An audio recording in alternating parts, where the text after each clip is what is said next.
സത്യം പറഞ്ഞാൽ പാലിക്കുമ്പോൾ ശരിക്കും എനിക്ക് കണ്ടൊക്കെ നിറഞ്ഞ് ഇങ്ങനെ കരയാനൊക്കെയുള്ള ഒരു ടെൻഡൻസി ഒക്കെ വരുന്നുണ്ട് കേട്ടോ. ഇവളൊക്കെ ഒരു പ്രസവിച്ചിരിക്കുന്നത് പ്രസവാ കഴിഞ്ഞ വർഷം പ്രസവിച്ചിരുന്നല്ലോ, എനിക്ക് എക്സ്പീരിയൻസ് ഉണ്ടല്ലോ, ഈ പ്രസവിക്ക് നല്ലപോലെ പുഷ് ചെയ്യാലോ, ഞാൻ 10 പുഷ് ചെയ്ത് പ്രസവിച്ച ആളല്ലേ. കാരണം എന്താ, നമ്മൾ പാവങ്ങളല്ലേ, നമ്മൾ വീഡിയോ എടുക്കണില്ലല്ലോ. ഈ വീഡിയോ എടുക്കുന്ന കാര്യത്തിലാണ് ഇൻഫെക്ഷനും കാര്യങ്ങളും വരുന്നത്. ഒരു പ്രസവത്തിന് വെച്ചിട്ട് ഇത്രത്തോളം പ്രശ്നങ്ങൾ ഉണ്ടാക്കാൻ പറ്റുമോ എന്നുള്ളത് ഞാൻ ഇപ്പോഴാണ് മനസ്സിലാക്കിയത്.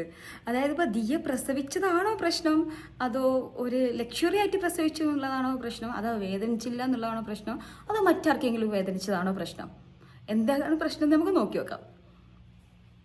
അപ്പോൾ അത് കുറേ യൂട്യൂബേഴ്സ് അതൊക്കെ നോട്ട് ചെയ്തത് കണ്ടു, അതിനെക്കുറിച്ചിട്ട് ഒരുപാട് വ്ളോഗ്സും കാര്യങ്ങളൊക്കെ കണ്ടിട്ടുണ്ടായിരുന്നു. പക്ഷേങ്കിൽ ന്യൂസ് ചാനൽ അതെടുത്തിട്ട് റിപ്പോർട്ട് ചെയ്ത് അതിനൊരു ഭയങ്കര ചർച്ചാ വിഷയമാക്കി മാറ്റുന്നതും ഇന്ന് ശ്രദ്ധയിൽപ്പെട്ടു. ഞാൻ അതിനെക്കുറിച്ചിട്ട് പറയാനാണ് വന്നിരിക്കുന്നത്. നിങ്ങൾ കേട്ടിക്കണമെന്നറിയില്ല, നമുക്കൊന്ന് കേട്ടോക്കാം. പ്പെട്ട ഒരു സമയമാണ്. അണുബാധ അടക്കമുള്ള സംഭവങ്ങൾ ഉണ്ടാകുമെന്ന് പറയുന്നുണ്ട്. അപ്പോൾ അതിനെക്കുറിച്ച് എന്താണ് മാമിന് പറയാനുള്ളത്? ഇപ്പോൾ ഇത് നെഗറ്റീവായിട്ട് കാണേണ്ട ഒരു കാര്യമില്ല എന്ന് പറഞ്ഞ് ഒരുപാട് പേര് വാദിക്കുന്നുണ്ട്. അതെ, നെഗറ്റീവായിട്ട് കാണേണ്ടതില്ല എന്ന് പറഞ്ഞിട്ട് ഒരുപാട് ആൾക്കാർ വാദിക്കുന്നുണ്ട്. ശരിയാണ്, എന്തിനാണ് നെഗറ്റീവായിട്ട് കാണിക്കേണ്ട കാര്യം എന്താണെന്ന് നമുക്ക് മനസ്സിലാവണില്ല. ഒരേ പ്രസവം, ഒരേ ഫാമിലി, ഒരു ലക്ഷറീസ് ആയിട്ട് ചെയ്തു, അതിനുള്ള എമൗണ്ട് വരെ കയ്യിലുണ്ടായിട്ടുണ്ടാവും. അതിന് എന്തിനാണ് നമ്മൾ ഇത്രത്തോളം വികാരഭരിതരാകുന്നത്? അതോ ഞാൻ വീഡിയോ നമ്പർ 1 വന്നത്, ട്രെൻഡിങ് 1 വന്നതാണോ ഇത്രയും എന്താണ് കുരു പൊട്ടാനുള്ള കാരണം ആണോ? ഗൈനക്കോളജിസ്റ്റ് എന്ന നിലയിൽ താങ്കൾ വീഡിയോ എങ്ങനെയാണ് കണ്ടത്, അതിനെക്കുറിച്ച് പറയാം. ഒരു ഗൈനക്കോളജിസ്റ്റിനൊക്കെ വെച്ചിട്ട് അതിനെക്കുറിച്ച് വാദിക്കാൻ വേണ്ടിയിട്ടാണ് ഇവർ ശ്രമിക്കുന്നത് കേട്ടോ. ബാക്കി ഒന്ന് കേട്ടോക്കാം. പിന്നെ നമ്മുടെ ഒരു നെഗറ്റീവ് ഇതെന്ന് പറയുമ്പോൾ നമ്മുടെ ഗൈനക്കോളജിസ്റ്റിന് ഇടയിൽ ഒരു ഡിസ്കഷൻ ഉണ്ടായിട്ടുണ്ട്. ഇപ്പം ഇത്രയും പേര്, ആ ഫാമിലിയിൽ ഒരു 5 പേര് ഡെലിവറി സമയത്ത് അവിടെ ഉണ്ടായിരുന്നു, അത് മാസ്കും ധരിച്ചിട്ടില്ലായിരുന്നു. അപ്പം അത്രയും പേര് ഡെലിവറി സമയത്ത് വേണമെന്നുള്ളത് ഒരു കൺസേണിംഗ് ഫാക്ടർ തന്നെയാണ്. അപ്പം അവിടെ ഒരു ഇൻഫെക്ഷൻ്റെ ഒരു പോസിബിലിറ്റി നമുക്ക് തള്ളിക്കളയാൻ സാധിക്കില്ല. അപ്പോൾ അതാണ് അവിടുത്തെ ഒരു വിഷയം. പിന്നെ ഇപ്പോൾ പറഞ്ഞു കേട്ടല്ലോ, അതായത് ഒരുപാട് ആൾക്കാർ കയറി എന്നുള്ളത് ഗൈനക്കോളജിസ്റ്റിൻ്റെ അടുത്ത് തന്നെ ഒരു ഭയങ്കര ചർച്ചാ വിഷയമായിട്ടുണ്ടെന്നാണ് മാഡം അവിടെ പറഞ്ഞുകൊണ്ടിരിക്കുന്നത്. പക്ഷേങ്കിൽ അതിൻ്റെ ഒരു സൈഡ് അങ്ങനെ ഉണ്ടാവും, പക്ഷേങ്കിൽ അതിൻ്റെ ഒരു മറ്റു സൈഡ് ഇതുപോലെ ലക്ഷറിയസ് ആയിട്ട്, അതായത് ദിയ പറയുന്നുണ്ട് ഞങ്ങളെല്ലാവരും, അതായത് അത്രയും വെൽ എഡ്യൂക്കേറ്റഡ് ഫാമിലി, എല്ലാത്തിനെ കുറിച്ചും അറിയാം. അതായത് ഫസ്റ്റ് കുട്ടി വരികയാണ്, ഒരു എത്രത്തോളം എന്താണ് അതിന് പ്രിപ്പയർ ആയിട്ടുണ്ടാവും എന്ന് എല്ലാവർക്കും അറിയുന്ന കാര്യമാണ്, നമ്മൾ വീഡിയോസിലൂടെ കണ്ടുകൊണ്ടിരിക്കുന്ന കാര്യമാണ്. പിന്നെ എന്താണ് അതിലൊരു ഇൻഫെക്ഷൻ വരും, അത് വരും, ഇത്രയും ആൾക്കാരെ റൂമിൽ കയറ്റാൻ പാടില്ലായിരുന്നു, അങ്ങനെയൊക്കെ പറഞ്ഞിട്ട് അതിന് കോംപ്ലിക്കേഷൻസ് ഉണ്ടാക്കുന്നത് എന്തിനാന്ന് എനിക്ക് മനസ്സിലാവണില്ല. ഇതിപ്പോൾ ഒരു വീഡിയോ വന്നുകൊണ്ടല്ലേ ഒരു മാസ്ക് ധരിച്ചിടണോ ധരിച്ചിട്ടില്ലേ എന്നൊക്കെ അറിഞ്ഞത്. അപ്പോൾ അതാ ഞാനും പ്രസവിച്ചതാണ്, അത് നമ്മുടെ നാട്ടിലൊരു ഹോസ്പിറ്റലിൽ തന്നെയായിരുന്നു. അപ്പോൾ ഇത് പറഞ്ഞാൽ അത്രയും നീറ്റ് ആൻഡ് ക്ലീൻ ആയിട്ടുള്ളൊരു റൂം, അത്രയും സെറ്റപ്പ്, അത്രയും ഫെസിലിറ്റീസും കാര്യങ്ങളിലും അത്രയും അടിപൊളിയായിട്ട്, അതായത് ഒരു 3-4 നേഴ്സ്, ഡോക്ടേഴ്സ്, ഇഷ്ടം പോലെ ആൾക്കാർ, ഫാമിലി അത്രയും കെയർ ചെയ്ത് അത്രയും ക്ലീൻ ആൻഡ് നീറ്റ് ആയിട്ടുള്ളൊരു അറ്റ്മോസ്ഫിയറിനെ കുറിച്ചിട്ടാണ് ഇവർ പറയുന്നത്, എന്ത് ഇൻഫെക്ഷൻ വരും കാര്യങ്ങളെന്നൊക്കെ. എൻ്റെ പൊന്നാലുണ്ട് ഡോക്ടറെ, നിങ്ങൾ നാട്ടിലെ ഹോസ്പിറ്റലിലൊക്കെ ഒന്ന് പോയി നോക്ക്, എന്നിട്ട് പറയും. കാരണം അവിടെയൊക്കെയെന്ന് പറഞ്ഞാൽ ഇപ്പോൾ ഞാനൊരു 2 ഹോസ്പിറ്റലിൻ്റെ ഒരു ലേബർ റൂം കണ്ടിട്ടുണ്ട് ഞാൻ. അതിൽ ഇപ്പോൾ ലൈക്ക് നമ്മൾ പ്രസവത്തിന് കിടത്തുമ്പോൾ അവിടെ എങ്ങനെയെന്ന് ചോദിച്ചാൽ, നമ്മൾ UP സ്കൂളിൽ എന്താണ് UP സ്കൂളിൽ നമ്മൾ ഇൻ്റർവെല്ലിനൊക്കെ വിടൂലേ, അതായത് കുഞ്ഞു മക്കൾ ഇൻ്റർവെല്ലിന് വിടൂലേ, അതുപോലെയാണ് അവിടെ ഇൻഫെക്ഷനും കാര്യങ്ങളൊന്നുമില്ല. അവിടെ ആരോടും പരാതിയൊന്നും പറയാൻ പറ്റില്ല. കാരണം എന്താ, നമ്മൾ പാവങ്ങളല്ലേ, നമ്മൾ വീഡിയോ എടുക്കണില്ലല്ലോ. ഈ വീഡിയോ എടുക്കണ പോലെ കാര്യത്തിലാണ് ഇൻഫെക്ഷനും കാര്യങ്ങളും വരുന്നത്, അത് വരുന്നത്, ഇത് വരുന്നത്. പിന്നെ ഇപ്പോൾ ഇതിൻ്റെ അടിയിൽ ഒരുപാട് കമൻറ്റ് കണ്ടു, അതായത് ദിയാകൃഷ്ണൻ്റെ വീഡിയോൻ്റെ അടിയിൽ എല്ലാവർക്കും ഭയങ്കര സ്നേഹത്തോടെ അത്രയും പോസിറ്റീവായിട്ടുള്ള കമൻറ്റ്സ് മാത്രമേ ഉള്ളൂ. അതിൻ്റെ ഇടയിൽ കുറച്ച് കമൻറ്റ്സ് ഉണ്ട്, നമ്മളെ മറ്റേ കമൻറ്റ്സ് ഉണ്ട്, പൈസക്കാർക്ക് എന്തോ ആവാലോ, അതേടോ അതിനാവാം, നമുക്ക് വേണേൽ ചെയ്യാമല്ലോ, അല്ലാതെ വേറെയുള്ള ഫാക്ടേഴ്സൊന്നുമില്ല. നമുക്ക് പേയ്മെൻറ്റ് ചെയ്യാൻ പറ്റുന്നുണ്ടെങ്കിൽ നല്ല ഹോസ്പിറ്റലിൽ പോയിട്ട് ഇതുപോലെ പ്രസവിക്കാം, അതിനൊന്നും കുഴപ്പമുള്ള കാര്യമല്ല. പക്ഷേങ്കിൽ പ്രസവം എന്ന് പറഞ്ഞത് എത്രത്തോളം ഇതാണെന്നുള്ളത് നമുക്കറിയാം, എത്രത്തോളം എനിക്കറിയാം, അതായത് പ്രസവിച്ചിട്ടുള്ള ഓരോരുത്തർക്കും അറിയാം. ഇപ്പോൾ ദിയാകൃഷ്ണൻ്റെ വീഡിയോ ആർക്കും ഒരു അത് അത്ര ഒരു എന്താണ് ഇഷ്ടത്തോടെ മാത്രമേ വീഡിയോ കാണാൻ പറ്റുള്ളൂ. അതിന് നെഗറ്റീവായിട്ട് പറയുന്ന ആൾക്കാരോട് എനിക്ക് പറയാനുള്ളത് എന്താണെന്ന് വെച്ചിട്ടാ, പോയി പണിയൊക്കെ മനുഷ്യന്മാർ, നിങ്ങൾക്ക് വേറെ പണിയൊന്നുമില്ലെന്ന്. കാരണം ഒരു കാര്യത്തിൽ അത്രത്തോളം നെഗറ്റീവാക്കി കാണിക്കാൻ വേണ്ടി ശ്രമിക്കണല്ലേ, അല്ലാതെ എന്താ പറയാ. എത്ര സന്തോഷമായിട്ട് തന്നെ ഫാമിലി ഫുള്ള്. ഇപ്പോൾ എൻ്റെ വീഡിയോ കാണുന്ന ആൾക്കാരുണ്ടാവുമല്ലോ, പ്രസവിച്ചിട്ടുള്ള ആൾക്കാർ, ഒന്ന് കമൻറ്റ് ചെയ്യും, നിങ്ങളെ ഡെലിവറി എത്രത്തോളം എന്താണ് സന്തോഷകരമായിരുന്നു എന്നോ, അല്ലെങ്കിൽ എത്രത്തോളം ഞാൻ സന്തോഷമായിരുന്നു, ഞാൻ ഇങ്ങനെയായിരുന്നു, ഇത്ര പോസിറ്റീവ് ആയിരുന്നു, അങ്ങനെയൊക്കെ പറയാൻ പറ്റുന്ന ആരെങ്കിലും ഒരാളുണ്ടോ? അതായത് ഞാൻ അനുഭവിച്ചിട്ടുണ്ട്. ശരിക്കും ഒരു ലേബർ റൂമിൽ ഭയങ്കര തരംതിരിവാണ്. അതായത് അതായത് നോർമൽ വാർഡിൽ നമുക്ക് ആൾക്കാരുണ്ടോ, നമ്മൾ കുറച്ച് നല്ല സ്ഥിതിയുള്ള ആൾക്കാരാണോ, നമുക്ക് അവിടെ ആരെങ്കിലും നമ്മളെ കെയർ ഓഫിൽ ഡോക്ടേഴ്സ് ഉണ്ടോ, നഴ്സുമാരുണ്ടോ, അങ്ങനെ ഉണ്ടെങ്കിൽ നമ്മൾ നല്ലതുപോലെ ആവും. കാരണം അതിനൊരു ഉത്തമ ഉദാഹരണമാണ് ഞാൻ ഒരു എൻ്റെ ഡെലിവറി സ്റ്റോറി ഞാൻ ചെറുതായിട്ടൊന്ന് പറയാം. അതായത് ഞാൻ ഏകദേശം ഒരു 4 മണിയാകുമ്പോഴാണ് ഞങ്ങൾ ഹോസ്പിറ്റലിൽ എത്തുന്നത്. 4 മണി 5 മണി എന്ന് പറയുമ്പോൾ ആ ഒരു ഷിഫ്റ്റ് കഴിഞ്ഞ് പോണ സമയമാണ്. അതായത് ആ രാവിലെ മോർണിംഗിലുള്ള നഴ്സുമാർ ഷിഫ്റ്റ് കഴിഞ്ഞ് പോണ ഒരു സമയമാണ്. ആ ഒരു സമയത്താണ് ഞങ്ങൾ എത്തുന്നത്. പെട്ടെന്ന് എനിക്കെന്തോ ഒരു അസ്വസ്ഥത വന്നതിൻ്റെ മുകളിലാണ് ഞങ്ങൾ പോണത്.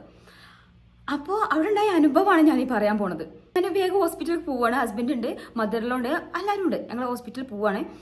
ഞാൻ പറഞ്ഞു എനിക്ക് ഭയങ്കര എമർജൻസി, അതായത് ഫസ്റ്റ് ഡെലിവറി ആകുമ്പോൾ നമുക്കിനെ കുറിച്ച് വലിയ ധാരണയൊന്നും ഇല്ലല്ലോ. എനിക്ക് എമർജൻസി ആണെന്നൊക്കെ പറഞ്ഞിട്ട് ഞാൻ ഓടി ചെല്ലാണ്. അപ്പോൾ എന്താണ് ഓക്കെ ലേബർ റൂമിലാണ് കയറ്റിയത്. ലേബർ റൂമിൽ കയറ്റിയത് ഇവർക്കിത് ഷിഫ്റ്റ് കഴിഞ്ഞ് പോകാനുള്ള ഭയങ്കര ഇതിലാണ്, ചാർജ് ഹാൻഡ് ഓവർ ചെയ്യണം, കാര്യങ്ങൾ ഭയങ്കര തിരക്കിലാണ്. ഓക്കെ, അപ്പോൾ ഇവർക്കിതൊരു കോമൺ കാര്യമാണ്. എന്ത് വരുന്നു, പ്രസവിക്കുന്നു, പോകുന്നു, ചീത്ത പറയുന്നു, അതൊക്കെ അവർക്ക് കോമൺ കാര്യമാണ്. പക്ഷേ എങ്കിൽ എന്നെ സംബന്ധിച്ചിടത്തോളം എൻ്റെ ലൈഫിൽ ഞാൻ ഫസ്റ്റായിട്ട് ലേബർ റൂം കാണുന്ന ഒരു സിറ്റുവേഷൻ അതാണ്. പിന്നെ അപ്പം എന്നോട് പറഞ്ഞു ഓക്കെ ഞാൻ ചെക്ക് ചെയ്യട്ടെ എന്ന് പറഞ്ഞിട്ട് അവിടുത്തെ ഒരു ഹെഡ് നേഴ്സ് എന്നെ ചെക്ക് ചെയ്യാൻ വേണ്ടിയിട്ട് അപ്പോൾ ഓക്കെ കുഴപ്പമില്ല നോക്കട്ടെ ചെക്ക് ചെയ്യട്ടെ എന്ന് പറഞ്ഞിട്ട് അവിടുത്തെ ഒരു നേഴ്സ് ചെക്ക് ചെയ്യാൻ വേണ്ടി നിൽക്കുകയാണ്. അതായത് ചെക്ക് ചെയ്യണ കാര്യം എന്താണെന്നോ അത് എന്താണോ എങ്ങനെയൊന്നും അറിയാതെ അത്യാവശ്യം അതിൻ്റെ ഒരു ലാസ്റ്റ് വീക്കിലാണ് ഇപ്പോൾ ഞാൻ പോണത്. അതായത് ഈ PV എന്താന്നുള്ള സംഭവം പോലും എനിക്കറിയില്ല. ഇവർ വന്നിട്ട് പെട്ടെന്ന് എന്നോട് കിടക്കാൻ പറയും. അത് ഇവർ പെട്ടെന്നാണ് PV ചെയ്യണേ. ഞാനാകെ പാനിക്കായി എന്ന് വെച്ചാൽ എനിക്കിതിനെക്കുറിച്ച് ഒരു ഐഡിയ ഇല്ല, ഒന്നുമില്ല. കാണുന്ന മുഖങ്ങളൊക്കെ ആരൊക്കെയാണ്, ഇവർക്കാരും നമ്മളൊരു ഇഷ്ടമില്ല, നമ്മളോടൊന്നും പറയണമില്ല. ഞാനാകെ പാനിക്കായി, ഞാനാകെ ദേഷ്യപ്പെട്ടു. അപ്പോൾ ചുറ്റുമുള്ള കുട്ടികളൊക്കെ എന്നെ നോക്കാൻ തുടങ്ങി. ആ നേഴ്സ് എന്നെ പഠിച്ച റബ്ബി എന്നെ വിളിക്കാൻ ബാക്കിയുള്ള ചീത്ത ഒന്നുമില്ല. എന്നിട്ട് എന്നോട് ലാസ്റ്റ് എന്നെ ഭീഷണിപ്പെടുത്തിയിട്ട് പറഞ്ഞേ അൻ്റെ PV ഇവിടെ നോക്കാൻ പറ്റില്ല, അന്നെ ഇവിടെ ടെസ്റ്റ് ചെയ്യാൻ പറ്റില്ല, അന്നെ ഞാൻ ഡോക്ടർ റൂമൊക്കെ പറഞ്ഞേക്കാണ്. അതായത് ഈ സ്ത്രീൻ്റെ മുഖം ഞാൻ കാണുന്നില്ല.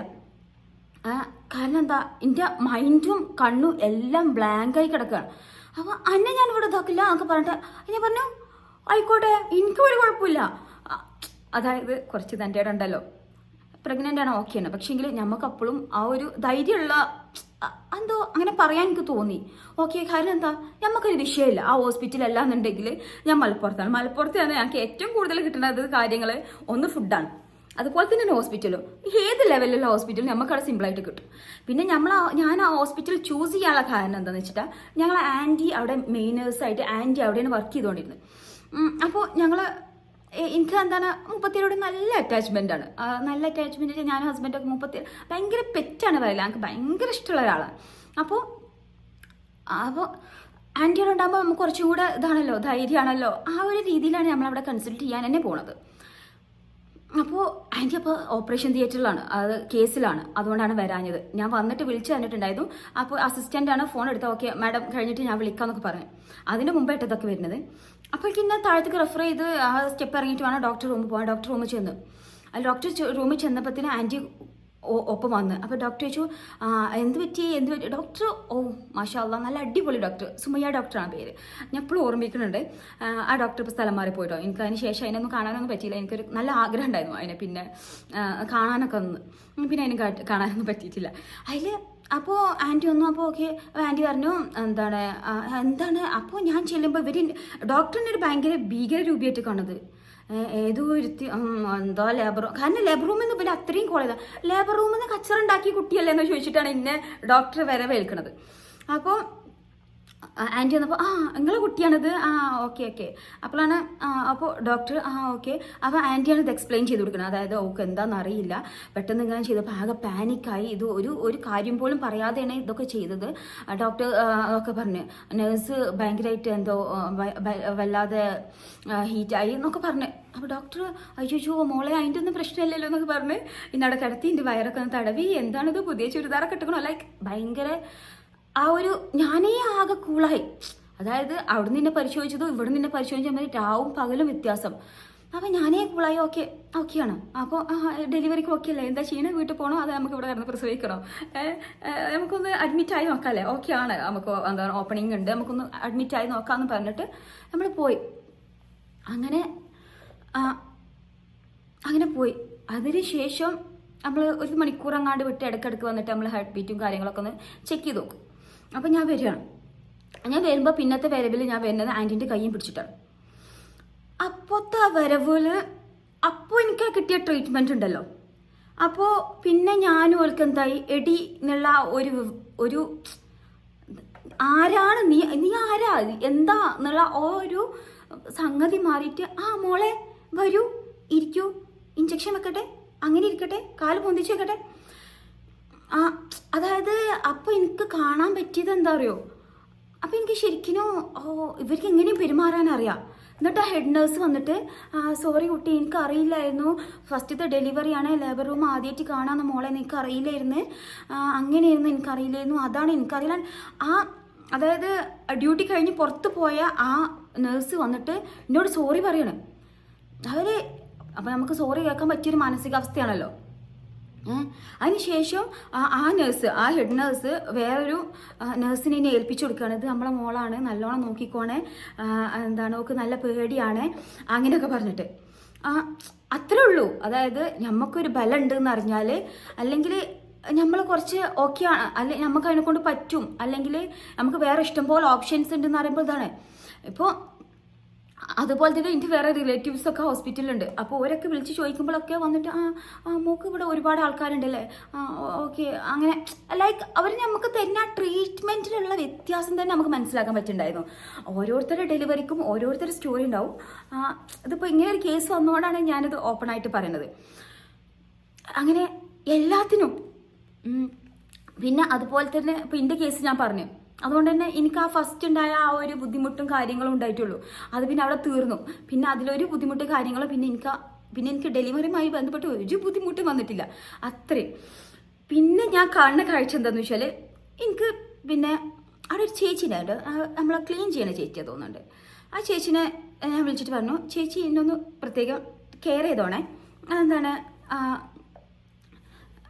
അങ്ങനത്തെ രീതി പറഞ്ഞു, ചേച്ചി എന്നെ ഒന്ന് പ്രത്യേകം കെയർ ചെയ്തോണേ, എൻ്റെ റൂം ഇതാണ് റൂം, അവിടെ പോയിട്ട് ഉമ്മാനെ ഒന്ന് കണ്ടോണേന്ന് പറഞ്ഞു. കാരണം അപ്പോൾ അവൾക്ക് മനസ്സിലാവും എന്താന്ന്. ഓക്കെ ചേച്ചി ഓക്കെ, ഞാൻ പറഞ്ഞു ഇന്നെ നല്ലോണം കെയർ ചെയ്തോണേ, ഞാൻ എൻ്റെ ഒരു പേഴ്സണൽ അസിസ്റ്റൻറ്റ് പോലെ വെച്ചു. പിന്നെ എനിക്കവിടെ എന്ത് ചെയ്യാനുള്ള സ്വാതന്ത്ര്യമുണ്ട്. അപ്പോൾ ലേബർ റൂമിൽ ഇങ്ങനെ ഒരുപാട് ആൾക്കാർ കിടക്കുകയാണ്. അതിൽ എനിക്ക് ഏറ്റവും സങ്കടം തോന്നിയൊരു നിമിഷം എന്താണെന്ന് വെച്ചാൽ, ഇപ്പോൾ നമുക്ക് ആ പെയിൻ വരുമ്പോൾ അറിയാതെ കരഞ്ഞു പോവല്ല, ഒരു സൗണ്ട് വരും, അത് എത്ര കൺട്രോൾ ചെയ്യാൻ പറ്റൂല. അപ്പോൾ ഞാൻ സൗണ്ട് ഇടുകയെന്നുണ്ടെങ്കിൽ ഒന്ന് കൂടുതൽ നഴ്സുമാർ ഓടി വരും. അവർ ചോദിക്കും എന്ത് പറ്റി മോളെ, ഓക്കെ അല്ലേ, ആയിട്ടില്ല കേട്ടോ, ലേബർ പെയിൻ വേണ്ടില്ല, അതൊക്കെ ഫസ്റ്റ് സ്റ്റേജാണ്, ഓക്കെയാണ്, കുഴപ്പമില്ല, ഒന്നും കൂടെ കിടക്കൂ, ഒന്ന് ഉറങ്ങിക്കോളൂ, അല്ലെങ്കിൽ കിടന്നോളൂ എന്നൊക്കെ പറഞ്ഞിട്ട് ഇന്നൊന്ന് കൂളാക്കിയിട്ട് പോകും. അതേ സമയം എൻ്റെ അപ്പുറത്തുണ്ട് ഒരു കുട്ടി. ആ കുട്ടി കരഞ്ഞിട്ട് അതിനെ പറയാത്ത ചീത്തല്ല. ഐ തിങ്ക് ആ രണ്ടാമത്തെ സെക്കൻഡ് ഡെലിവറിയാണ്, ആദ്യമായിട്ടൊന്നുമില്ലല്ലോ, എന്തിനാപ്പം നീ ഇതിന് നിൽക്കണം, ഇങ്ങനെ എന്നുണ്ടെങ്കിൽ ഇതിന് നിൽക്കാൻ നിൽക്കണോ, ഇതറിയില്ലേ, അതെന്താണ് ഇതിപ്പോൾ ഇങ്ങനെയല്ലല്ലോ, അങ്ങനെ എന്തൊക്കെയാണ് പറഞ്ഞേ. എന്നിട്ട് അപ്പോൾ ആ കുട്ടീൻ്റെ മുഖത്തേക്ക് ഇങ്ങനെ ദയനീയമായി നോക്കുകയാണ്. കാരണം എനിക്കവിടെ കിട്ടുന്ന പരിഗണനയും ആ കുട്ടീനെ അവിടെ അത്രത്തോളം ഇൻസൾട്ട് ചെയ്യണം അങ്ങേയറ്റം. അങ്ങനെ ചെയ്യുമ്പോൾ നമുക്കിത് ശരിക്കും എനിക്കൊരു സങ്കടമായി. ആ കുട്ടിയുടെ പേര് എനിക്ക് ഓർമ്മയുണ്ട്, ഒരു രേഷ്മ, അതായിരുന്നു ആ കുട്ടീൻ്റെ പേര്. ഇപ്പുറത്ത് ഒരു മുബീന്. എന്നിട്ട് ആ ലാസ്റ്റ് ആ കുട്ടി ആ പെയിന് ഫുള്ള് ഇതായി, ഇവരെ ചീത്ത മുഴുവനും കേട്ട് ലാസ്റ്റ് വാട്ടർ ബ്രേക്കായി, കുട്ടിക്ക് ബ്രീത്ത് കുറഞ്ഞൊക്കെ പറഞ്ഞിട്ട് അതിനെ C-സെക്ഷനിക്ക് കൊണ്ടുപോവുകയും ചെയ്തു കേട്ടോ. എനിക്കിപ്പോഴും ഓർമ്മയുണ്ട്, ഒരു ഹെയറൊക്കെ കളർ ചെയ്തിട്ട് നല്ലൊരു ഭംഗിയുള്ളൊരു കുട്ടി. അത് എന്താണെന്ന് വെച്ചാൽ ഒരുപാട് അനുഭവങ്ങളാണ് നമുക്ക്. ഇപ്പോൾ ഈ ദിയൻ്റെ കേസിലൊക്കെ എനിക്ക് തോന്നുക ആ കുട്ടിക്ക് എത്ര ഭാഗ്യം ചെയ്താലേ.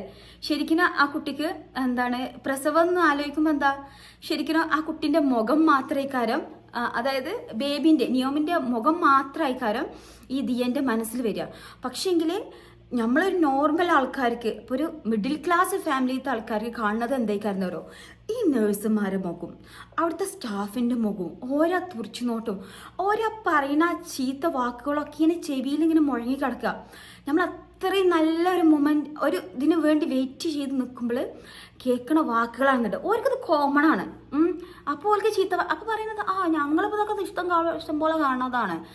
അതിപ്പോൾ എന്താണ് ഇപ്പോൾ ഒത്തിരി ഒന്നുമില്ല, പ്രസവല്ലേ ലൈക്ക്. പക്ഷേങ്കിൽ എനിക്ക് തോന്നണില്ല എല്ലാവരും അങ്ങനെയല്ല. എനിക്ക് തോന്നണില്ല എന്നല്ല, ഒരിക്കലും എല്ലാവരും അങ്ങനെയല്ല.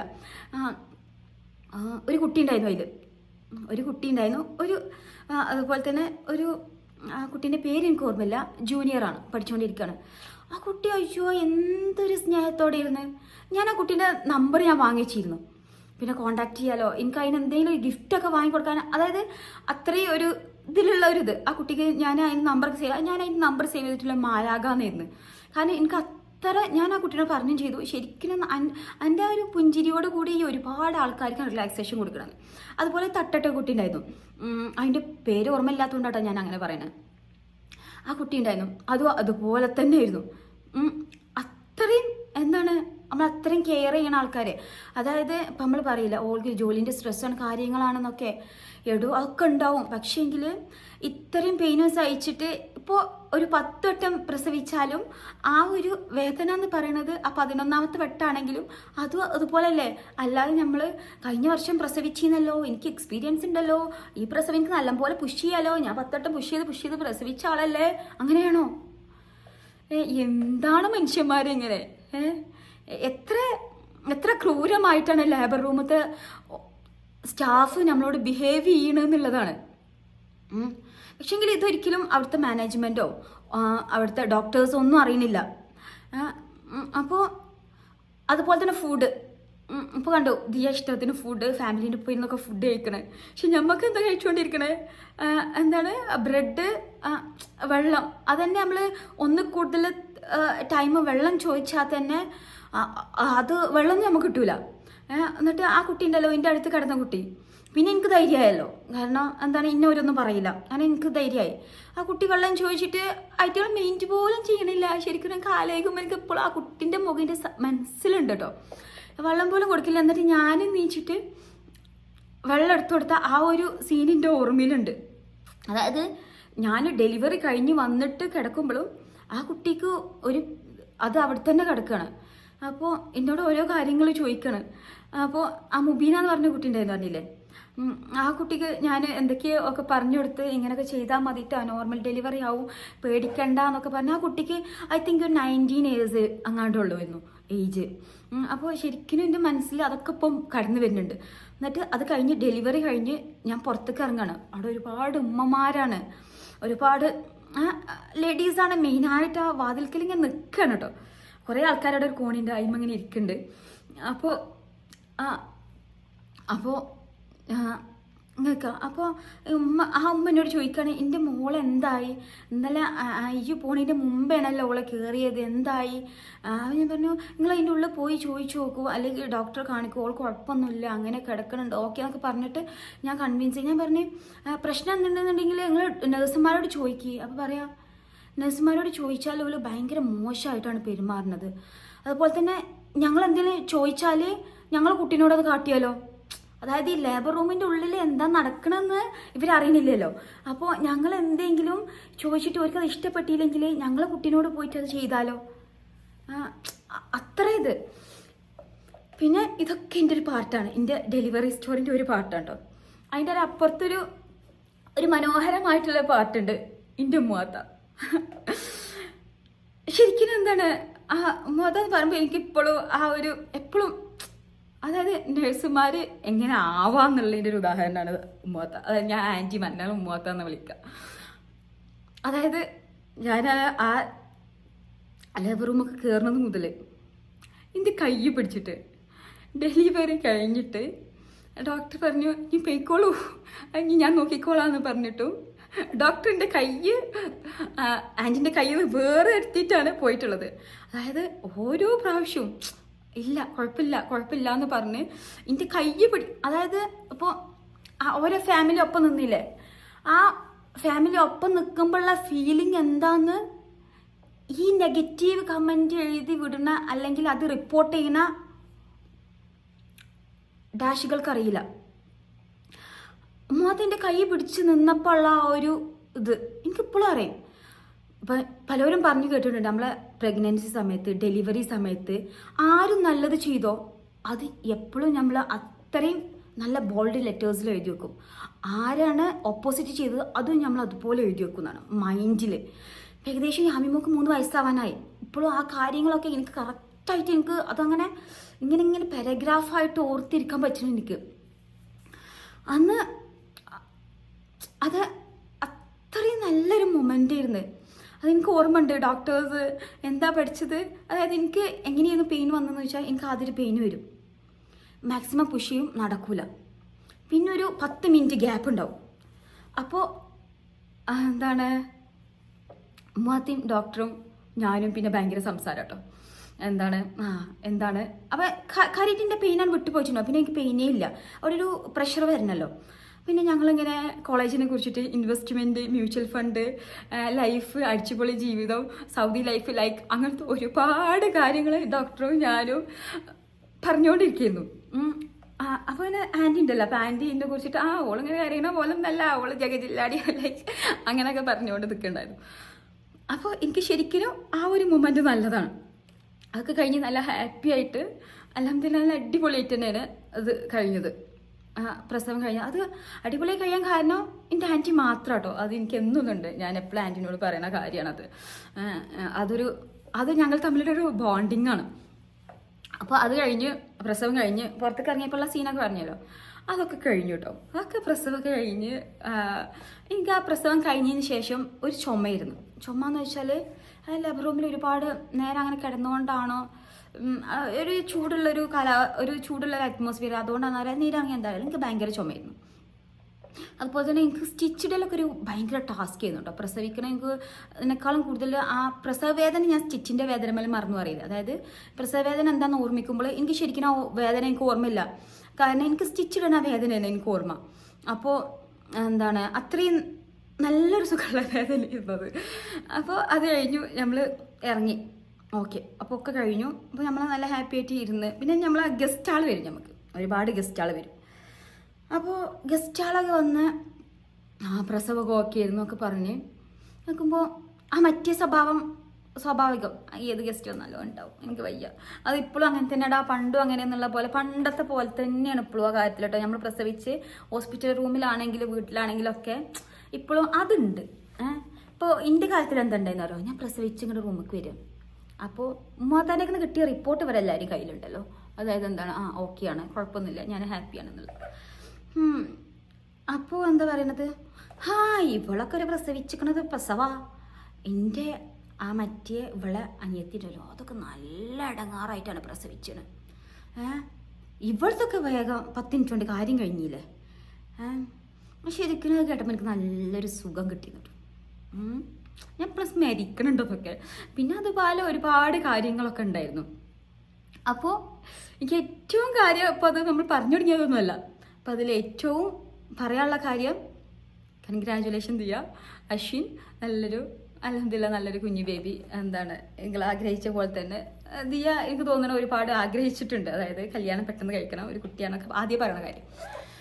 അപ്പോൾ അതിനെ കുറിച്ചിട്ട് ഇങ്ങനെ നെഗറ്റീവൊക്കെ ഇട്ട് പറയുന്നവരോട് എനിക്ക് പറയാനുള്ളതാണ്, ഒന്നെങ്കിൽ നിങ്ങൾ നെഗറ്റീവ് പറയാൻ വേണ്ടിയിട്ട് വെറുതെ എന്തെങ്കിലുമൊക്കെ ഇരുന്ന് പറയേണ്ടി വെച്ചിട്ട് പറയണം. അല്ലെങ്കിൽ നിങ്ങൾക്ക് എന്തോ ഒരു കുശുമ്പ്, കുന്നായ്മ, അതായത് എൻ്റെ ഭാര്യയ്ക്ക് ഞാൻ പ്രസവിക്കാൻ പറ്റില്ലല്ലോ, അല്ലെങ്കിൽ എനിക്കതിനെ പ്രസവിക്കാൻ പറ്റില്ലല്ലോ എന്നുള്ളൊരു കുശുമ്പ്. അതും അല്ലെങ്കിൽ വേറെന്താ പറയാം, അതൊക്കെ തന്നെയാണ് നിങ്ങളെ പ്രശ്നം എന്നുള്ളതാണ് ഞാൻ മനസ്സിലാക്കിയിട്ടുള്ളത്.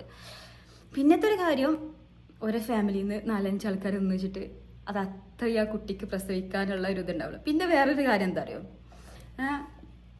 നമ്മളെ ഫാമിലിയത്തെ ഓരോ ഫാമിലിയത്തെ ആൾക്കാർ ഒരിക്കലും അത്രയും അതിനെക്കുറിച്ച് റിസർച്ച് ചെയ്തിട്ടാണ് ഇവരിത് ചെയ്യേണ്ടത്. അപ്പോൾ പിന്നെ അവർക്കറിയാം അത് ഇൻഫെക്ഷൻ വരും കാര്യങ്ങൾ. പിന്നെ ഓരോ കൂടെ നിൽക്കുന്ന ഡോക്ടേഴ്സ് പൊട്ടന്മാരല്ലല്ലോ. പുറത്തുനിന്നൊരു ഡോക്ടർ വന്നെങ്ങാണ്ട് അവിടെ ഇൻഫെക്ഷൻ വരുന്ന അഭിപ്രായം ഈ വീഡിയോ കൂടി ഇപ്പോൾ ഞാൻ കണ്ട പോലെ ആ വീഡിയോ കൂടി കണ്ടിങ്ങാണ്ടുള്ള ഒരു അഭിപ്രായം പറയലല്ലേ. അല്ലാതെ അവിടുത്തെ ഫെസിലിറ്റി എന്താണെന്നോ, അവിടെ എത്ര ഡോക്ടേഴ്സ് ഉണ്ടെന്നോ, അവിടുത്തെ എത്ര നഴ്സുമാരുണ്ടെന്നോ, അവിടെ എന്താണ് സംഭവിക്കണമെന്ന് അറിഞ്ഞിട്ടൊന്നും അല്ലല്ലോ. വെറുതെ നിങ്ങൾ 4-5 ആൾക്കാരെന്ന് പറയല്ലേ. നിങ്ങൾ അതിൻ്റെ ഇടയിൽ കൂടി ഒരു പരസ്യം കൂടി ഇട്ടാണ്, എന്താണ് ഓരോ ഹോസ്പിറ്റലിൽ സ്യൂട്ട് റൂം ഉണ്ടെന്ന്. നിങ്ങൾ ഹോസ്പിറ്റലിൽ ഉണ്ടെന്നുണ്ടെങ്കിൽ നിങ്ങൾ സ്യൂട്ട് റൂം ആണെങ്കിൽ കൂടി നിങ്ങൾ എന്താണ് പ്രഗ്നൻ്റ് ആയ ലേഡീനെ മാത്രം കൊണ്ടുപോയിക്കാണ്ട് നിങ്ങളും പാടെ നിന്ന് പ്രസവിപ്പിച്ചോളൂ. അല്ല അപ്പോൾ നമ്മളെന്ത് പറയാനാ, നമ്മളെല്ലാവരും ആഗ്രഹിക്കുന്നത് തന്നെ. അപ്പോൾ ഇത് എനിവേ ഓക്കെ ബൈ. ഒരുപാട് വിമർശനങ്ങൾ വരാം, ഒരുപാട് പോസിറ്റീവും വരാം. പക്ഷേങ്കിൽ എനിക്കറിയാം അതിൽ വരുന്ന കമൻസിൽ കണ്ണ് നിറയാൻ പറ്റുന്ന കമൻസ് ഉണ്ടാവും എന്ന് എനിക്കറിയാം തീർച്ചയായിട്ടും. അപ്പോൾ ഓക്കെ ബൈ. വീണ്ടും ഒരു വീഡിയോ ആയിട്ട് വീണ്ടും വരാം. പക്ഷേ ഐ തിങ്ക് ഞാൻ ഫസ്റ്റായിട്ടാണ് ഇങ്ങനെ നിങ്ങളെ മുമ്പിൽ ഇരുന്നിട്ട് ഇങ്ങനെ ഒരു സ്റ്റോറി പറയുക, അല്ലെങ്കിൽ ഇങ്ങനെ വിമർശിക്കുക, അല്ലെങ്കിൽ ഒരു വീഡിയോക്ക് റിയാക്ഷൻ ചെയ്യുകയൊക്കെ ചെയ്യുന്നത്. അത് എനിക്ക് അവിടെ ഒരു അത്യാവശ്യമാണെന്ന് തോന്നിയിട്ടാണ്. അതുപോലെ ഒറ്റ പോയിന്റും കൂടി ഞാൻ ചേർക്കേണ്ടത്, ഞാൻ പ്രസവം കഴിഞ്ഞിട്ട് ആഫ്റ്റർ ഡെലിവറി കെയർ ഹോസ്പിറ്റലിലാണ് ഞാൻ നിന്നിട്ടുണ്ടായിരുന്നത്. അപ്പോൾ അന്ന് നമ്മളിങ്ങനെ അവിടെ ഒരുപാട് നമുക്ക് ഫ്രണ്ട്സ് ഗ്യാങ്ങൊക്കെ ആവും കേട്ടോ. നമുക്ക് ആ ഫ്രണ്ട്സ് ഗ്യാങ്ങൊക്കെ ആയിട്ട് നമ്മൾ ചെക്കപ്പിന് പോകുമ്പോൾ അങ്ങനെ പോകുമ്പോൾ ഇങ്ങനെ ആകുമ്പോൾ അവിടുത്തെ വേറെ, അതായത് നമ്മൾ സെയിം പ്രായമുള്ള കുട്ടികളുള്ള അമ്മമാരാണല്ലോ ഒക്കെ. അപ്പോൾ നമുക്ക് അങ്ങനെ കുറേ ആൾക്കാരൊക്കെ പരിചയമാവും. അപ്പോൾ അന്ന് ഒരാൾ പറഞ്ഞ ഒരു കാര്യമുണ്ട് എനിക്ക്, അതായത് ഞാൻ ഏറ്റവും നല്ല ഹോസ്പിറ്റലിലാണ് ലക്ഷറിയസ് ആയിട്ടാണ് പ്രസവിച്ചത്. പക്ഷേങ്കിൽ സ്യൂട്ട് റൂമൊന്നും അല്ലായിരുന്നു. ഞാൻ ഏറ്റവും നല്ല കെയർ കിട്ടാൻ വേണ്ടിയിട്ടാണ് അങ്ങോട്ട് പോയത്. പക്ഷേങ്കിൽ ഞാൻ ആ പ്രസവിക്കുന്ന നേരത്തെ എൻ്റെ കയ്യൊന്ന് പിടിക്കുമോ എന്ന് ചോദിച്ചിട്ട്, എൻ്റെ കൈ ആകെ മുറിയാവും, പ്രസവിക്കുന്ന നേരത്തെ എന്താ കാട്ടിക്കൂട്ടെന്ന് അറിയോ, കയ്യൊന്നും അവിടെ പിടിക്കാൻ പറ്റൂല, അങ്ങനെ മുഖത്ത് നോക്കി പറഞ്ഞു എന്ന്. അപ്പോൾ പറയാ അങ്ങനെ പറയേണ്ടിയിരുന്നില്ല, കേൾക്കാത്ത പോലെ നിന്നാൽ മതിയിരുന്നു, അല്ലെങ്കിൽ കൈ തരണ്ട. പക്ഷേങ്കിൽ ഞാൻ തരുമൊന്നുമില്ല എന്ന് പറഞ്ഞിട്ട് അങ്ങനെ റിയാക്ട് ചെയ്യേണ്ട ആവശ്യം എന്താ ഉള്ളത് എന്നൊക്കെ ചോദിച്ച്. ശരിക്കും എൻ്റെ ഡെലിവറി ജേണി എന്ന് പറയുമ്പോൾ ശരിക്കും ഞാനതിന് ഭയങ്കരമായിട്ട് ഇതായിട്ടിരിക്കുന്നത്, ഫസ്റ്റ് ഓഫ് ഓൾ ഉമ്മാത്ത, പിന്നെ എൻ്റെ ഹസ്ബൻഡ്, അതായത് എൻ്റെ ഡെലിവറിക്കും വേണ്ടിയിട്ട് ലീവ് എടുത്ത് ഓടിച്ചാടി വന്ന ഹസ്ബൻഡ്, പിന്നെ എൻ്റെ ഉമ്മ. അതായത് ഉമ്മ ഞങ്ങൾ വൈകുന്നേരം 4 മണിക്ക് പോയി എന്ന് പറഞ്ഞില്ല, ഞാൻ എൻ്റെ ഹസ്ബൻഡിൻ്റെ വീട്ടിൽ നിന്നാണ് പോയത്. ഉമ്മയും എൻ്റെ ബ്രദറും കൂടി എൻ്റെ വീട്ടിൽ നിന്നാണ് വന്നത്. അത് അപ്പോൾ തുടങ്ങിയ ആ ഖുറാൻ ഓപ്പൺ ചെയ്തിരിക്കലൊടുത്തിയത്. പിന്നെ ഞാൻ പ്രസവിച്ചിട്ട് എൻ്റെ കുട്ടിനെ, അതായത് യാമിമോളെ വാങ്ങാൻ വേണ്ടി വരുമ്പോഴാണ് ഇമ്മ ഓത്ത് നിർത്തുന്നത്. അത് പറഞ്ഞാൽ മതിയോ? അത്ര പറഞ്ഞാൽ മതിയാവില്ല. കാരണം ഉമ്മ നമുക്ക് എപ്പോഴും ഒരു ഇമോഷനാണ്. ശരിക്കും ഞാൻ ഇന്ന് വരെ എന്ത് ചെയ്തിട്ടുണ്ടെങ്കിലും അതിനെപ്പോഴും ബാക്ക് ബോണായിട്ട് നിന്നിട്ടുള്ള എൻ്റെ ഉമ്മയാണ് എപ്പോഴും എല്ലാ കാര്യത്തിനും. ഇപ്പോൾ ഒരു സൈഡിൽ അതേപോലെ ലെഫ്റ്റ് റൈറ്റ് എന്ന് പറയും പോലെ മോനൂട്ടിൻ്റെ ഒരു സൈഡിൽ ഉമ്മയാണ് എപ്പോഴും മെയിൻ. ഉമ്മ ഫസ്റ്റായിട്ട് ഞാൻ പ്രഗ്നൻ്റ് ആണെന്ന് അറിഞ്ഞപ്പോൾ തുടങ്ങിയ നേർച്ചയും വഴിപാടുമാണ്. അതായത് ഇതൊന്ന് ഡെലിവറി കംപ്ലീറ്റ് ചെയ്ത് കിട്ടാൻ വേണ്ടിയിട്ട്. കാരണം എന്താ, സി സെക്ഷൻ ആയാൽ പ്രശ്നമാണ്. എന്നാൽ എൻ്റെ കുട്ടീനെ എല്ലാവരും മോശക്കാരാക്കും. കാരണം നമ്മൾ അയൽവാസികളോടൊക്കെ കേൾക്കണതാട്ടോ. അത് ഉമ്മക്ക്, അതായത് ഞാൻ ഉമ്മാനെ പറഞ്ഞ് മനസ്സിലാക്കി കൊടുക്കണം, സി സെക്ഷനൊക്കെ നോർമലാണമ്മ, ഇറ്റ്സ് ഓക്കെ, അത് സാരമില്ല, സി സെക്ഷൻ ആയാലും കുഴപ്പമില്ല, അതൊക്കെ ഇപ്പോൾ നോർമലല്ലേ, എനിക്കൊക്കെ ഒരുപാട് ഫ്രണ്ട്സ് ഉണ്ട്, അതൊന്നും പ്രശ്നമില്ല. അത് പറയാം, അത് എനിക്കിപ്പോൾ പറഞ്ഞാൽ മനസ്സിലാവില്ല കുട്ടിയെ. കാരണം എൻ്റെ ഒരു സിസ്റ്റർ സി സെക്ഷനാണ്, വലിയ സിസ്റ്റർ, എല്ലാ ഡെലിവറി. എൻ്റെ സെക്കൻഡ് സിസ്റ്റർ എല്ലാം നോർമലാണ്. അപ്പോൾ എൻ്റെ അമ്മ കണ്ട ഒരു ഡിഫറൻസ് ഉണ്ട്. അതായത് ഓലെ പെയിനും കാര്യങ്ങളും മാത്രമല്ല, ആൾക്കാർ ആ ട്രീറ്റ് ചെയ്യുന്ന ഒരു വേ. അപ്പോൾ അമ്മക്ക് ഭയങ്കര ടെൻഷനാണ്, അതൊക്കെ നോർമൽ ആവണം. അന്ന് തുടങ്ങിയ നേർച്ച വഴിപാടുകളാണ് ശരിക്കും. പക്ഷെ നമ്മൾ ഉമ്മാനോടൊന്നും ശരിക്കും പറഞ്ഞാൽ നമ്മൾ അതിലൊന്നും ഒരുപാട് നന്ദിയോ കാര്യങ്ങളോ, അതായത് ഒക്കെ നമ്മൾ ഉമ്മല്ലേ, ആ ഒരു രീതിയിലാണ് ഞാനടക്കം കടന്നു പോയിട്ടുള്ളത്. പക്ഷേങ്കിൽ ഈ ഒരു ജേണി പറയുമ്പോൾ, എൻ്റെ ഡെലിവറി ജേണി പറയുമ്പോൾ അതിൻ്റെ മെയിൻ ഉമ്മയാണ്.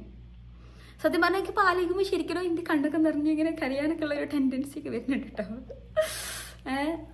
കണ്ണൊക്കെ നിറയാൻ തുടങ്ങിയിട്ടുണ്ട്. അപ്പോൾ ഓക്കെ. അപ്പോൾ അതുപോലെ തന്നെ നമുക്ക് ഉമ്മാരെയും ഹസ്ബൻഡിൻ്റെ ഒക്കെ സപ്പോർട്ട് ഉണ്ടെന്നുണ്ടെങ്കിൽ നമുക്ക് അവിടെ വേറെ ഒന്നുമില്ല, കഴിഞ്ഞു, അത്രേ ഉള്ളൂ. അതുപോലെ തന്നെ ഇപ്പോൾ ഡെലിവറി ഇത് പറയുമ്പോൾ, അതുപോലെ തന്നെ എൻ്റെ താത്താൻ്റെ മക്കളുണ്ട് കേട്ടോ, എൻ്റെ ഇടം വല്ലതും നടന്നങ്ങാണ്ട്. ശരിക്കും ഇതിൻ്റെ ആദ്യത്തെ മക്കളെന്ന് പറയും എന്നെ ഭയങ്കര കെയർ ചെയ്യും. അതുപോലെ തന്നെ ഒരു കാര്യമാണ്, ഉച്ചക്ക് ഉറങ്ങാൻ പാടില്ല ഗർഭിണിയാൾ. പക്ഷെ എൻ്റെ അമ്മ ഉറങ്ങിക്കോ, അതൊന്നും കുഴപ്പമില്ല, എനിക്ക് വയ്യാഞ്ഞിട്ടല്ല, എനിക്ക് ഇഷ്ടത്തിനല്ലേ, മുറ്റടിക്കണം. ഉമ്മ ഇതുവരെ ആയിട്ട് എന്നോടുണ്ടല്ലോ, ഉമ്മ ഇരുന്ന് നേർച്ചയും വഴിപാടും പ്രാർത്ഥനയും കാര്യങ്ങളൊക്കെ ഉണ്ട് ഉമ്മാൻ്റെ സൈഡിൽ നിന്ന്.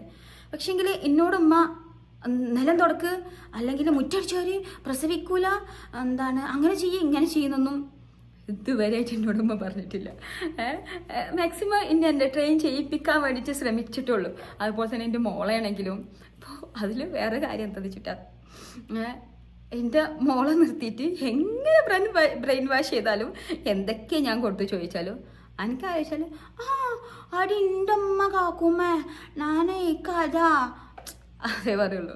അപ്പോൾ നമ്മൾ ഒരാൾക്ക് എന്താണ് കൊടുക്കുന്നത് അതാണ് റിട്ടേൺ. അതായത് ഉമ്മ ഓളെ അത് നോക്കാൻ തുടങ്ങിയ സമയം പറയുന്നത് എൻ്റെ വയറ്റിലുള്ളത് മുതലേ ഉമ്മ ആ ഒരു സ്നേഹിക്കാൻ തുടങ്ങിയതാണ്. ശരിക്കും എന്താ അത് അതായത് എൻ്റെ ഓരോ എനിക്കറിയില്ല ഉമ്മ എത്രത്തോളം അതായത് ഇപ്പം എൻ്റെ ഉമ്മക്ക് പറഞ്ഞ ഒരു ഓൾഡ് ജനറേഷനാണ്, മോഡേൺ ഒന്നുമല്ല. അതായത് ഞാനാണ് ചെറിയ കുട്ടി, ഞങ്ങൾ 5 മക്കളാണ്, ഞാനാണ് ചെറിയ കുട്ടി. അപ്പോൾ അറിയാലോ അത്യാവശ്യം ഏജുള്ള അമ്മ. പക്ഷേങ്കിൽ ഉമ്മ എന്നാലും എല്ലാ കാര്യങ്ങളും അപ്പോൾ ഫോർ എക്സാമ്പിൾ എനിക്ക് ഓർമ്മയുള്ള കാര്യം, എനിക്ക് എൻ്റെ വയറിൽ സ്ട്രെച്ച് മാർക്കുള്ള ഞാൻ കണ്ടിട്ടില്ലായിരുന്നു. ഒരു ഉമ്മ കണ്ടിട്ട് അയ്യോ എൻ്റെ കുട്ടീൻ്റെ അയ്യോ ആകെ ആയല്ലോ എന്നൊക്കെ പറഞ്ഞിട്ട് എനിക്ക് ഓർമ്മയുണ്ട്. അന്ന് ഞങ്ങൾ ഒരു ക്ലിനിക്ക് പോയി, പെരിന്തൽമണ്ണ, അത്യാവശ്യം ദൂരമുള്ള ക്ലിനിക്കാണ്. അവിടെ ഒരു കാലിക്കറ്റിൽ നിന്ന് വരുന്ന ഒരു സ്പെഷ്യലിസ്റ്റ് സ്കിന്നിൻ്റെ ഡോക്ടറുണ്ട്. അപ്പോൾ സ്ട്രെച്ച് മാർക്കൊക്കെ മായ്ക്കാൻ വേണ്ടിയിട്ട് ക്രീമൊക്കെ തേക്കാനും കാര്യങ്ങൾക്കും അതുപോലെ തന്നെ നിറയെ പിഗ്മെൻറ്റേഷനൊക്കെ അല്ലേ, അപ്പോൾ അതിനും ഒക്കെ പോയി ഡോക്ടറെ കണ്ട് ശരിക്കും എൻ്റെ പ്രഗ്നൻസി ജേണി എന്ന് പറയുന്നത് എനിക്ക് നല്ല അനുഭവങ്ങളാണ്. പക്ഷേങ്കിൽ എന്തായാലും അതിലൊരു ഒരു നെഗറ്റീവ് ഉണ്ടാവും. അതാണ് ഇപ്പം ഞാൻ പറഞ്ഞൊരു സൈഡ്. ബാക്കിയെല്ലാം കൊണ്ടും അൽഹംദുലില്ലാ. പിന്നെ ഉണ്ടായിരുന്നു കേട്ടോ, കുട്ടി കറുത്തിട്ടാണ്, മുടിയില്ല, തടിയില്ല, അതൊക്കെ ഉണ്ടായിരുന്നു. അതിപ്പോൾ ഞാൻ നിൻ്റെ ഹസ്ബൻഡിനോട് ഇപ്പോൾ കഴിഞ്ഞ ആഴ്ച പറഞ്ഞിട്ടുള്ളായിരുന്നു. കാരണം യാമിമോളെ മുടി ഇപ്പം ഞാൻ നാട്ടിൽ നിന്ന് വന്ന് നല്ലപോലെ കട്ട് ചെയ്ത് വന്നാൽ മുടി നന്നായിട്ട് ഇറങ്ങി വരുന്നത്. അപ്പോൾ പറഞ്ഞു പണ്ട് മുടിയില്ല എന്ന് പറഞ്ഞ് കളിയാക്കിയവരെ കണ്ട് കുട്ടി കറുത്തിട്ടാണ്, അങ്ങനെയൊക്കെ ഒരുപാട് ആൾക്കാർ പറഞ്ഞിട്ടുണ്ടായിരുന്നു കേട്ടോ. അതൊന്നും പിന്നെ നമുക്ക് വിഷയമല്ലായിരുന്നു. പിന്നെ അതൊക്കെ അന്നത്തെ അതിലാണ് എടുത്തു. പക്ഷേ എന്നാലും എനിക്ക് പറഞ്ഞ ആൾക്കാരെ മുഖമൊക്കെ സത്യം പറഞ്ഞാൽ എനിക്ക് നല്ല ഓർമ്മയാണ് കേട്ടോ. ഇനി ഓക്കെ ബൈ. അയ്യോ 35 മിനിറ്റൊക്കെ ആയിട്ടോ. ഇതൊക്കെ ഞാൻ കുറച്ച് കട്ട് ചെയ്തിട്ടാണ് കേട്ടോ. അപ്പോൾ ഓക്കെ ബൈ. അപ്പോൾ അത് കണ്ടോ, ആ ഫുഡിൻ്റെ കാര്യം ഞാൻ പറഞ്ഞു. ആ കുട്ടിക്ക് എത്ര ഹാപ്പി ആയിട്ടാണ് ഫുഡ് കഴിക്കുന്നത്. നമ്മളൊന്നും പച്ചവെള്ളം പോലും കുടിച്ചില്ല. ഏതായാലും മാഷാ അല്ലാ അതിൽ ഭാഗ്യം മാത്രമല്ല കേട്ടോ, ആ കുട്ടി അത്രയും എഫേർട്ട് എടുത്ത്, അതായത് അത്രയും ഇതാണ് കല്യാണം നടത്തിയ സ്വന്തം, പ്രസവം നടത്തിയ സ്വന്തം എന്നൊക്കെ പറയുന്ന പോലെ. ഏതായാലും അടിപൊളിയാണ്. ഓക്കേടാ ബൈ, സി യു.